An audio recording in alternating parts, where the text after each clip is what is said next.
আগামী রমজানে ন্যায্য দামে মাছ মাংস বিক্রি করার সিদ্ধান্ত নিয়েছে সরকার।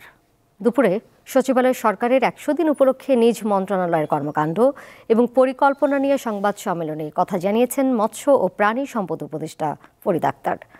বাণিজ্য মন্ত্রণালয় ডিম আমদানির ঘোষণায় উদ্বেগ জানিয়েছে মৎস্য ও প্রাণী সম্পদ মন্ত্রণালয়।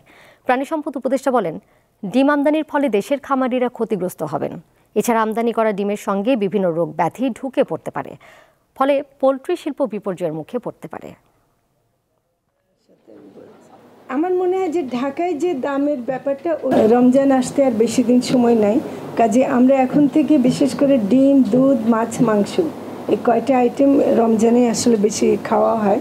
তো আমরা এটা খামারি পর্যায়ে এখন উৎপাদন বাড়ানো এবং কি করে খামারি পর্যায় থেকে বাজারে আনা যায়, আমরা কিছু গ্রুপ করে দিচ্ছি, প্রডিউসার গ্রুপ।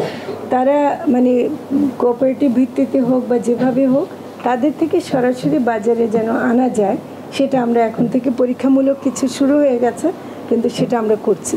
তো কাজে এই রমজানে ইনশাল্লাহ পাবেন, আপনি আশা করা যায়।